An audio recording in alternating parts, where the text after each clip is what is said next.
पांडु का राज्य अभिषेक। धृतराष्ट्र जन्म से ही अंधे थे, अतः उनकी जगह पर पांडु को राजा बनाया गया। इससे धृतराष्ट्र को सदा अपनी नेत्रहीनता पर क्रोध आता और पांडु से द्वेष भावना होने लगती।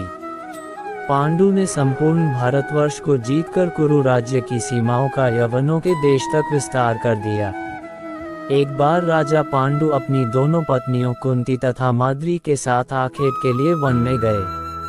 वहां उन्हें एक मृग का मैथुनरथ जोड़ा दृष्टिगत हुआ। पांडु ने तत्काल अपने बाण से उस मृग को घायल कर दिया। मरते हुए मृगरूपधारी निर्दोष ऋषि ने पांडु को शाप दिया, राजन, तुम्हारे समान क्रूर पुरुष इस संसार में कोई भी नहीं होगा। तूने मुझे मैथुन के समय बाण मारा है, अतः जब कभी भी तू मैथुनरथ होगा तेरी मृत्यु हो जाएगी। इस शाप से पांडु अत्यंत दुखी हुए और अपनी रानियों से बोले, हे देवियों, अब मैं अपनी समस्त वासनाओं का त्याग करके इस वन में ही रहूंगा, तुम लोग हस्तिनापुर लौट जाओ। उनके वचनों को सुनकर दोनों रानियों ने दुखी होकर कहा, नाथ, हम आपके बिना एक क्षण भी जीवित नहीं रह सकती, आप हमें भी वन में अपने साथ रखने की कृपा कीजिए। पांडु ने उनके अनुरोध को स्वीकार करके उन्हें वन में अपने साथ रहने की अनुमति दे दी। इसी दौरान राजा पांडु ने अमावस्या के दिन ऋषि मुनियों को ब्रह्मा जी के दर्शनों के लिए जाते हुए देखा। उन्होंने उन ऋषि मुनियों से स्वयं को साथ ले जाने का आग्रह किया। उनके इस आग्रह पर ऋषि मुनियों ने कहा, राजन, कोई भी निसंतान पुरुष ब्रह्मलोक जाने का अधिकारी नहीं हो सकता, अतः हम आपको अपने साथ ले जाने में असमर्थ हैं। ऋषि मुनियों की बात सुनकर पांडु अपनी पत्नी से बोले, हे कुंती, मेरा जन्म लेना ही वृथा हो रहा है, क्योंकि संतानहीन व्यक्ति पितृ ऋण, ऋषि ऋण, देव ऋण तथा मनुष्य ऋण से मुक्ति नहीं पा सकता। क्या तुम पुत्र प्राप्ति के लिए मेरी सहायता कर सकती हो?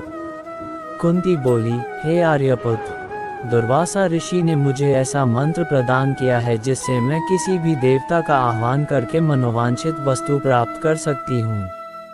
आप आज्ञा करें, मैं किस देवता को बुलाऊं? इस पर पांडु ने धर्म को आमंत्रित करने का आदेश दिया।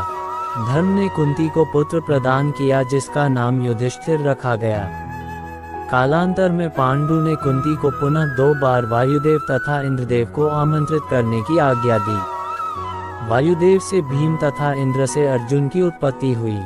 तत्पश्चात पांडु की आज्ञा से कुंती ने माद्री को उस मंत्र की दीक्षा दी।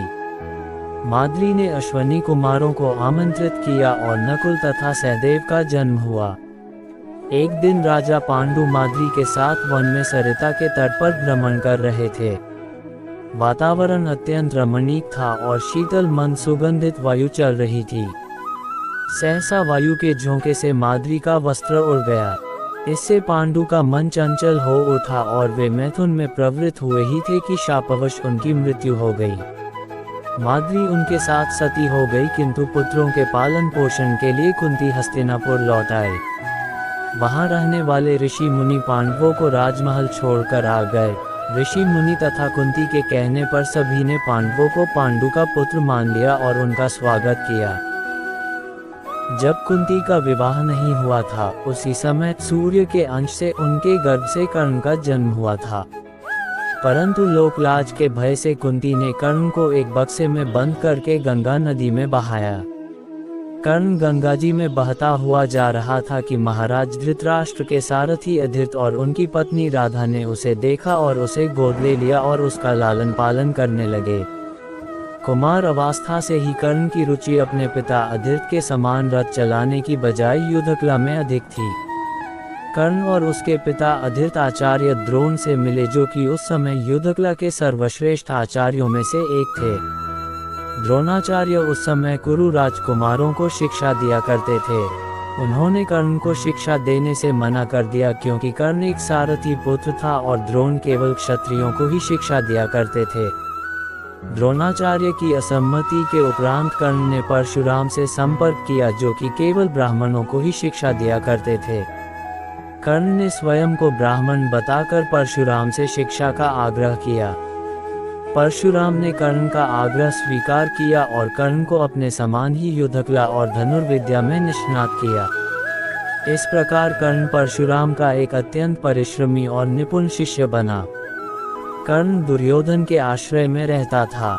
दैवयोग तथा शकुनी के छल कपट से कौरवों और पांडवों में वैर की आग प्रज्वलित हो उठी। दुर्योधन बड़ी खोटी बुद्धि का मनुष्य था। उसने शकुनी के कहने पर पांडवों को बचपन में कई बार मारने का प्रयत्न किया। युवावस्था में आकर जब गुणों में उससे अधिक श्रेष्ठ युधिष्ठिर को युवराज बना दिया गया तो शकुनी ने लाक्ष के बने हुए भवन में पांडवों को रखकर आग लगाकर उन्हें जलाने का प्रयत्न किया, किंतु विदुर की सहायता से पांचों पांडव अपनी माता के साथ उस जलते हुए घर से बाहर निकल गए। वहां से एक चिक्रा नगरी में जाकर वे मुनि के वेश में एक ब्राह्मण के घर में निवास करने लगे। फिर बक नामक राक्षस का वध करके व्यास जी के कहने पर वे पांचाल राज्य में, जहां द्रौपदी का स्वयंवर होने वाला था, वहां गए। पांचाल राज्य में अर्जुन के लक्ष्य भेदन के कौशल से मत्स्य भेद होने पर पांचों पांडवों ने द्रौपदी को पत्नी रूप में प्राप्त किया। द्रौपदी स्वयंवर के पहले विदुर को छोड़कर सभी पांडवों को मृत समझने लगे और इस कारण धृतराष्ट्र ने इस कारण शकुनी के कहने पर दुर्योधन को युवराज बना दिया। द्रौपदी स्वयंवर के तत्पश्चात दुर्योधन आदि को पांडवों के जीवित होने का पता चला। पांडवों ने कौरवों से अपना राज्य मांगा, परंतु गृहयुद्ध के संकट से बचने के लिए युधिष्ठिर ने कौरवों द्वारा दिए खंडहर स्वरूप खांडव वन आधे राज्य के रूप में प्राप्त किया। पांडुकुमार अर्जुन ने श्री कृष्ण के साथ खांडव वन को जला दिया और इंद्र के द्वारा की हुई वृष्टि का अपने बाणों के छत्राकार बाण से निवारण करते हुए अग्नि को तृप्त किया। वहां अर्जुन और कृष्ण जी ने समस्त देवताओं को युद्ध में परास्त कर दिया।